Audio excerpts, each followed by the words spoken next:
Christmas is coming, and they're coming too, bringing some gifts and some baggage for you. 1 day, 2 day, 3 days or more. How do we survive those we adore? Your boss, whose idea of a holiday gift is making you work a long double shift. Your date for mom's dinner who still lives at home and is not well acquainted with hard work or a comb. Perhaps it's your spouse who's on your last nerve, and you'd like to give them just what they deserve. Re-gifting that sweater which you know is too small, or coal in the stocking, or maybe nothing at all. Whomever the problem, whatever the reason, we all want to care for others this season. Yet friends and family, much loved though they be, can create much drama and much misery. What's to be done with all the confusion? Might we suggest an unsettling solution?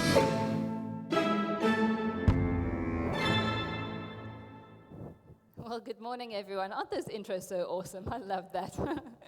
Well, as Morgan said, my name is Colette Adendorff, and I'm married to Sean, and Sean's an elder here at South Point Church, and we've actually been attending this church for about 10 years now. And we come on a Sunday morning with our 2 little girls, Ella Jane, who is 8, she's going to be 9 shortly, and little Emily Dijon, who is 4. And for those of you who have got children in the grade 1 to 5 sort of age group, they're in Upstreet, and your kids will know me better than perhaps you do, because I have the privilege of teaching the kids there every couple of weeks and telling them the story. And we absolutely love Upstreet because everything in Upstreet is live and large and out there. And you may know that kids respond only and really only listen when things are completely out of the box. And the reason I tell you that is because I'm used to teaching in that kind of environment. If my arms start flailing and my voice goes all funny and crazy facial expressions, just forgive me, I have simply forgotten which environment I am in. But I promise I shall endeavor to keep everything as calm as possible. So I'm actually an interior designer by profession, and you may think, well, it's a little bit odd having an interior designer standing up here. I mean, why would you have someone sharing a message with you that's far more qualified, like Morgan, who's the senior pastor here at South Point Church? And I think I have a bit of an answer for that, actually. And when Sean and I were involved in business, we used to employ a sneaky little trick. And I shared this with the Women's Connect, so apologies if you're hearing this again, but it's applicable again here. We used to have the sneaky little trick. When we were developing teams, and obviously when you're working closely together with people, you get to recognize their strengths and weaknesses as they do yours. And as we had people becoming and stepping into leadership roles, we would give them a little task, and that was to do a little training exercise within their peer group. And we'd set them a topic, and it was always something that we felt that they needed a little bit of work on. And people would get all excited about this, all gung-ho, like, yay, going home to do some research, and they'd sit and look at the topic and go, I think this is something I don't know very much about, and I definitely need some help with. And exactly the same happened basically here. And in that whole process of going home and doing the research, that's obviously where the magic lies, because when people discover something for themselves, it really has meaning and impact upon them. So that's pretty much exactly what happened here. I got the topic, I took one look at it, and I was like, oh, wow. Clearly, I need a little bit of help in this arena. And so what I'm going to share with you this morning is pretty much what I have learned over the last couple of weeks. So we're going to dive straight in with this statement, and it goes something like this. I don't know why everybody wouldn't want Christianity to be true. Now you may be thinking, that is the oddest opening statement ever. Why on earth would she say that? That's crazy. Doesn't she know? But hold that thought, because in all likelihood, the version that you're thinking of is not the version that I'm talking about. It may perhaps be the version that you grew up with, or maybe it is the version that we have made it into. But what I'm actually talking about is the original version. I'm talking about Jesus' irresistible original version. Now, you may say something like this, I just don't believe it to be true. And I understand that, and I respect that. Sometimes, though, I find this to be solvable, because sometimes it's just evidence that you need. Perhaps it's a conversation that you need to have. Perhaps it's a story that you need to hear, or some burning questions inside you that just need to be answered. That's all solvable. But what is really difficult to understand, if someone were to say, I don't want it to be true, because that's a whole different ballgame altogether. And it's really difficult to understand why people wouldn't at least want it to be true. And I understand that you may not ever get there intellectually, and I get that. But why wouldn't you want it to be true? When you understand Jesus' original version in the first century context, it was so incredibly irresistible that we can't understand why people wouldn't at least want it to be true. So, Blaise Pascal said this very interesting statement, and it goes something like this. He was a 17th century mathematician. People almost invariably arrive at their beliefs not on the basis of proof, but on the basis of what they find attractive. In other words, when we find something attractive, we go out looking for reasons to be able to substantiate our beliefs. And in this day and age, I'm sure you know this, if you don't do it, Facebook is going to do it for you, and they're going to fill your feed with all sorts of things which add to that belief. So I'm not trying to say that because something is attractive, that has to make it true. And I'm certainly not saying that because Christianity, or the first century version, was attractive, it's true. But rather I'm trying to say, and the point that I'm trying to make, is that early Christianity was so incredibly attractive that it's difficult to understand why at least people wouldn't want it to be true, even if they don't believe it to be true yet. Because Jesus was so attractive. In fact, early Christianity was so incredibly attractive that it became the predominant philosophy and religion on which the whole of the Roman Empire was built. It has shaped what Western civilization is today. And the thing that makes Christianity so incredibly attractive can actually be summed up in one word, and that word is grace.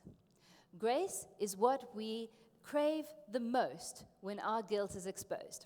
So let's cast your mind back to perhaps your rebellious youth, if you were a rebellious youth, or if you are a rebellious youth today. And let's picture this situation. You open the front door, and there's mom and dad sitting at the table, and your stuff is laid out in front of them. There's no running, no hiding, no loopholes, no excuses, no big sister to blame because it was found in your room. It is what it is. And in that moment, you are looking for something to be extended to you that perhaps you don't know what the word is. And that word is grace. And in all those times where you're thinking about what they're going to be taking away from you, what they should, what they can, you're looking for them to extend grace. But perhaps that example doesn't resonate with you. Well, let's think about it this way. Maybe you get home late and it's your husband waiting up for you. Maybe it's your wife. Or maybe you get home or get to the office in the morning, you open your office door, and there's your boss sitting at your table, and he's got all your stuff laid out in front of him. And there's, again, no running, no hiding, no loopholes, no excuses. It is what it is. And in that moment, what you are looking for is for someone to extend something to you that you know you simply don't deserve.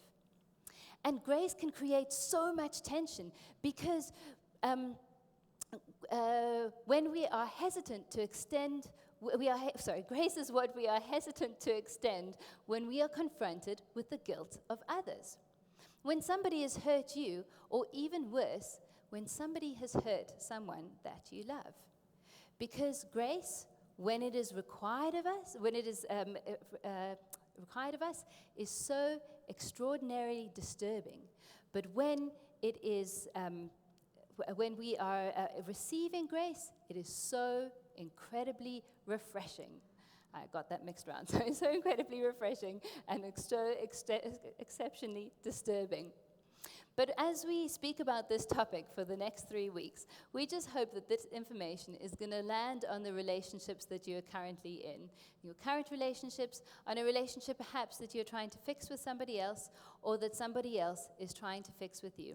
And what we're going to find is that grace is the unsettling solution for just about everything. I'm going to take a sip of water, sorry.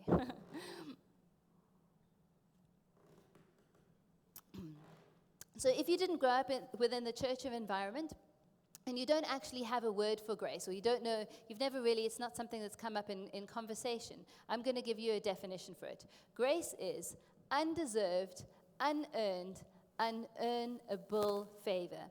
Because you can no more earn or deserve grace than you can plan your own surprise party. Because in planning your own surprise, the planning voids the surprise, right? And it's exactly the same. You can't deserve grace because deserving voids the grace. Because we can't recognize or receive grace for what it is unless we're in a relationship. Grace can only be experienced within a relationship, and specifically where there's a relationship with a deficit, when there is a negative, an imbalance, and you're on the negative side of that ledger. And that is what makes grace and Christianity so extraordinarily amazing, is that we have grace available to us. And we can't recognize or receive grace for what it is until we are absolutely convinced that we do not deserve it. Grace can only be experienced in the context of a relationship. It is 100% relational. And this is why God had to show up. This is why God had to show up. Because grace is 100% relational, and you cannot experience it without a relationship. And this is the message of Christmas, because we would never have known the grace of God without him being in a body and being with us. We would never have known the grace of God without the presence of God. So, John, who was the gospel writer, John who wrote the Matthew, Mark, Luke, John, that one, who also wrote 3 books within the New Testament. And they're very creatively called 1 John, 2 John, and wait for it, 3 John. That's the one. That John, who was an eyewitness to the life of Jesus, he bore witness to and account for everything that Jesus did. He got to the end of his life, and he lived to be an old man. Many of his friends were either martyred or killed and didn't live to be as old as he did. And he sat down at the end of his life and realized that he needed to be able to pen down or put into writing what it is that he had experienced throughout the whole witness of Jesus' life. And many people criticize Christianity because they go, well, surely Christians, you look at John and all of Jesus' disciples, and they were just illiterate fishermen. They could never have written all these things down. And absolutely, you're 100% right, they were. But it was really not uncommon in those days for there to be scribes around who were fluent in at least 3 languages. And so John probably dictated to a scribe who wrote everything he did down. Now, one can imagine that when he's sitting there, how difficult it would have been to be able to put into words exactly what it was that he had experienced. He had witnessed this life of Jesus who was so absolutely incredible. How does one put that into words so that people could understand and make it simple enough, but also without losing exactly who Jesus was? And so John began like this, and he went straight to the heart of Christmas and straight to the heart of grace. He said, "The Word became flesh and made his dwelling among us." Now, if anyone were to ask him, he probably would have gone, "Don't ask me how it happened. I don't know. I can't tell you. All I can tell you is that God indwelled a body, and that body took up residence among us." And he went on to say, "We have seen his glory. Not we've heard, not it was spoken or someone told us or a long, long time ago. It was we. It was we as in himself, Peter, Andrew, all the disciples who followed Jesus around, plus all the hundreds of people who had either sat at Jesus' feet and heard him teach or had personally experienced the miracles of Jesus that he'd performed in their lives and had been touched by him. That we have seen his glory, the glory of the one and only Son, the Son of God, Jesus, who came to earth to represent to us who God really is. That Jesus, that Son." And he continues to say, "Who came from the Father, full," and this is what underscores the rest of his testimony that he wrote out in the book of John and tells us exactly who Jesus is, "full of grace and truth." Not the balance of grace and truth. No, that's what we try to pull off. And as soon as you try and juggle the balances, the one will fall off and everything falls away. No, Jesus was full of grace and truth. Jesus never watered down the truth or turned down the grace. Jesus was all grace, all truth, all of the time. Now John saw this. He was a witness to this. And that caused him to pen the words or dictate the words that God is love. Because God, Jesus, was God in a body. And Jesus was full of grace and truth. And any good parent out there know that we parent with grace and truth together. If you've had a good parent, you know that you get parented with grace and truth. And Jesus was the perfection of this grace and truth in a body, and God is love.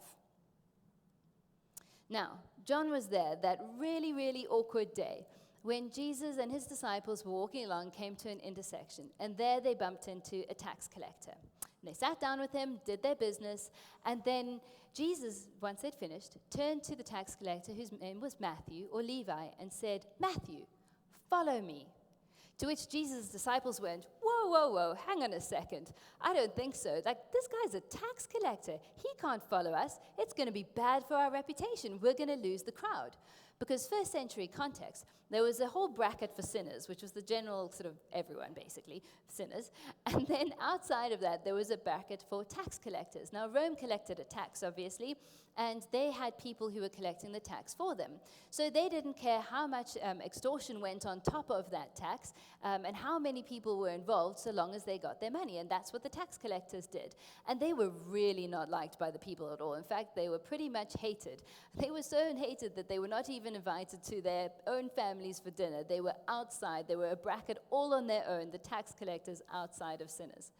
So Matthew looks at Jesus and gets up, and there's no indication in the Bible whatsoever that he even stops what he's doing. He probably just puts one of his subordinates in his charge, and off he goes, and he looks at Jesus and says, "Okay, Jesus, where are we going?" To which Jesus said, "Well, Matthew, we're going to your house." And I think the disciples probably went, "Oh, what?" Because not only were we going now to have him following us, we're now specifically going to his house to eat. But be that as it may, whether it was the next afternoon or the following day, whenever it was, Jesus and his disciples ended up at the house of Matthew, the tax collector, with his sinner friends. And it was not a good party at all. As you can imagine, it was the most socially weird place. I mean, we've got Matthew and his guys, and Jesus and his guys, and Matthew's looking at Jesus going, "You know, Jesus, your guys, they are totally different to my guys. And my guys, they're totally different to yours. And I don't think mine like yours very much." And by the looks of Andrew, he's sitting in the corner there with his arms crossed, his legs crossed, his eyes crossed, everything crossed. We're all pretty darn uncomfortable. Now, the Pharisees caught wind of the fact that there was a rabbi eating with this band of rabble, and they come over because the Pharisees, they were the teachers of the law. They were the protectors of the law. They considered themselves to be incredibly holy. They used to actually walk around with their hands like this so that they wouldn't accidentally touch anyone and become ceremonially unclean. They thought they were super holy and set apart. So they came to the house, and they were not invited in, and they would never have gone even if they were. And they decided they were going to send a messenger inside. And this is what they said. When the Pharisees saw this, they asked his disciples, "Why does your teacher eat with tax collectors and sinners?" And most likely, they probably sent in a messenger to address the disciples very loudly, and actually addressing Jesus. And they would have done it very loudly just to shame Matthew and his friends, and gone in and said, "Jesus, why are you eating here? I mean, you're a rabbi, you're a teacher. You should be eating with the Pharisees at their house, not here with this rabble inside. What is going on?" And as you can imagine, I'm pretty sure the temperature in that room dropped. And you could have heard a cricket. It was absolutely dead silent, and almost like a bit of a tennis match. Messenger, Jesus. Messenger, Jesus. What is he going to say? So Jesus says this.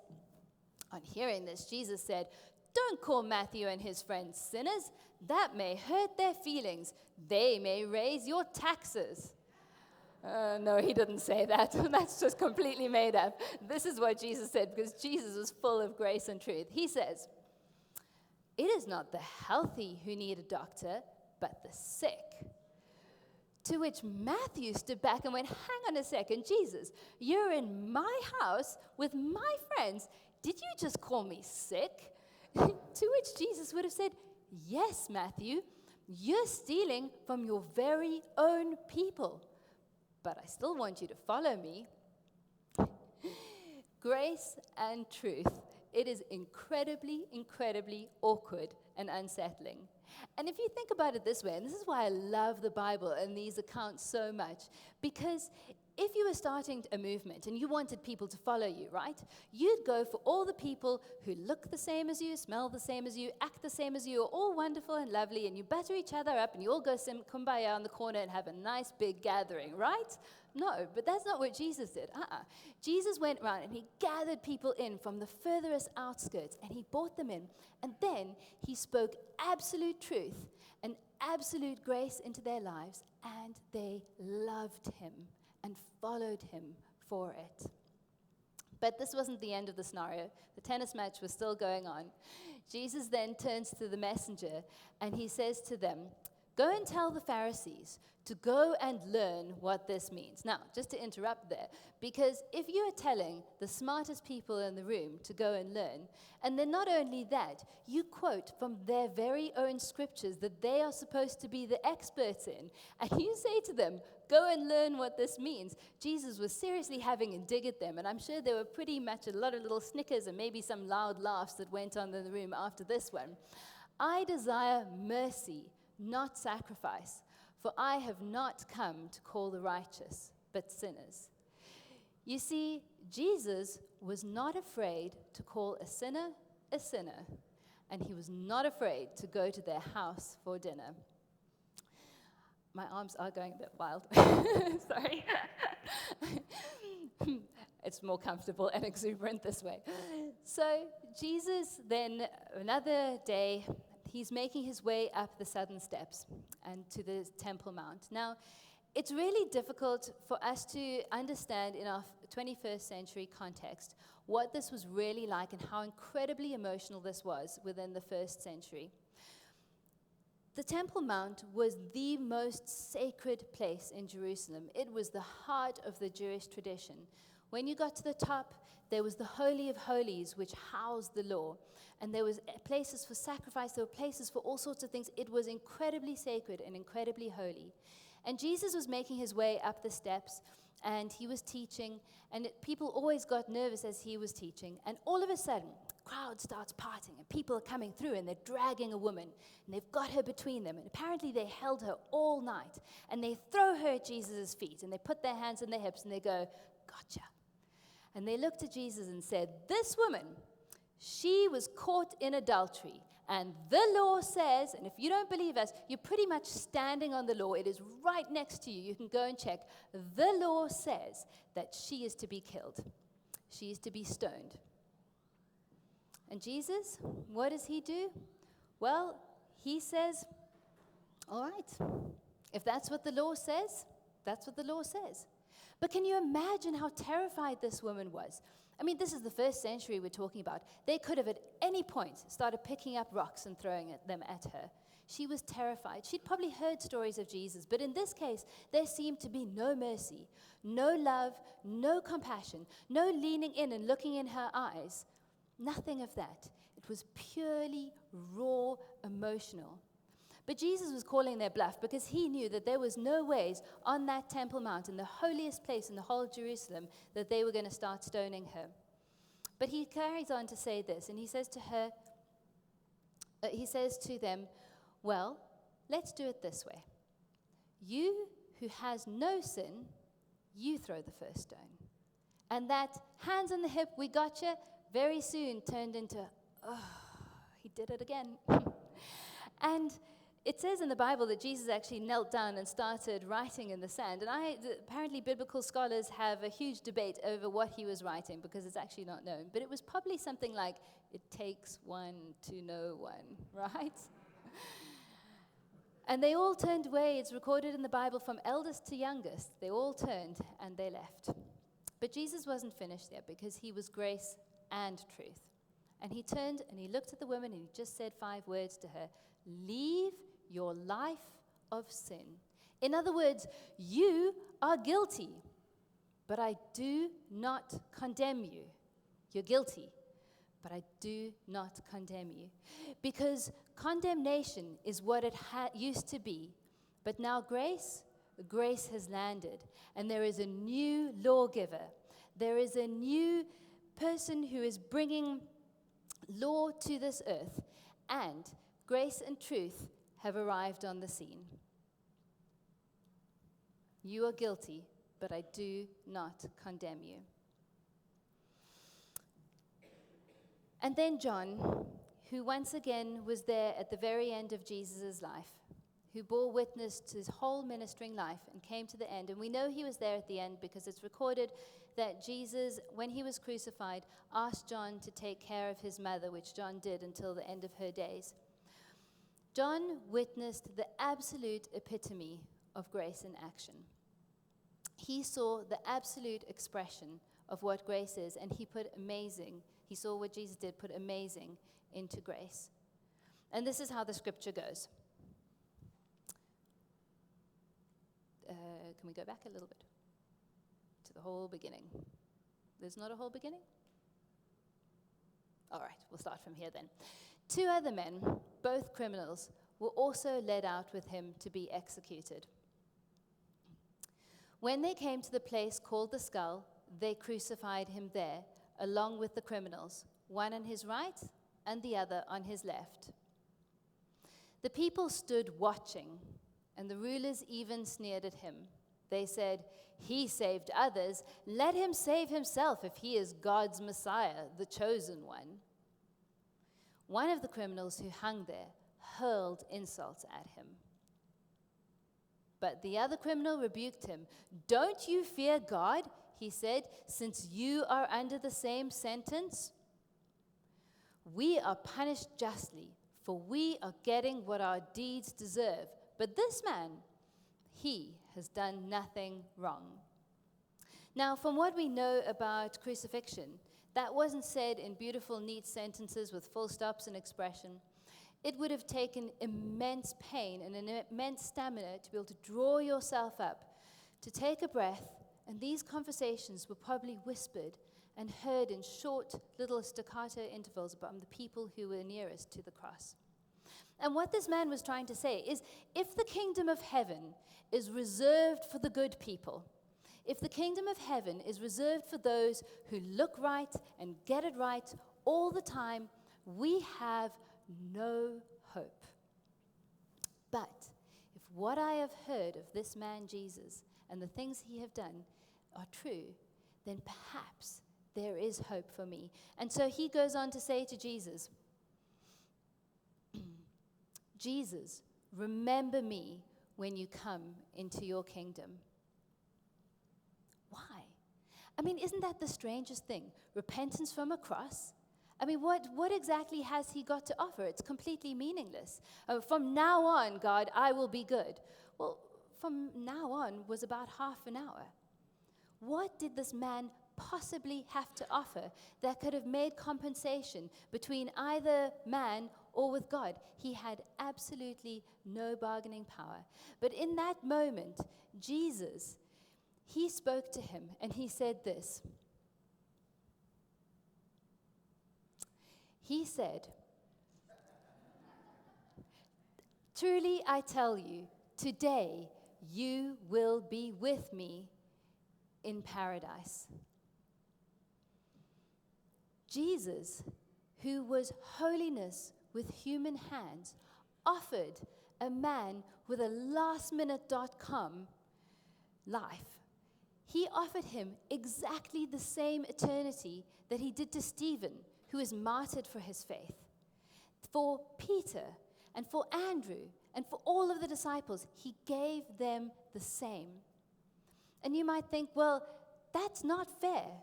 But you know what? It's not fair. But that is the nature of grace. Grace is not fair. It is better than that. It is disturbingly better than that.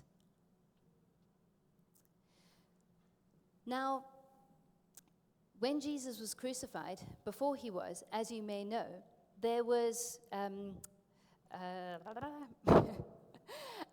his disciple who denied him, Peter, 3 times. 3 times before they just had a meal, 3 times Peter denies him. Jesus is crucified, he resurrects from the dead, and then he goes to find Peter. And what does he do? He puts Peter in charge of his whole church. Is that fair?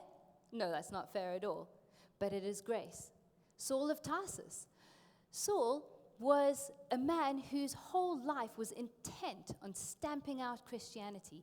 He wanted to get rid of it altogether. He had an encounter with God, turned his life around, and then God enabled him to write and record what we have as half of our New Testament today.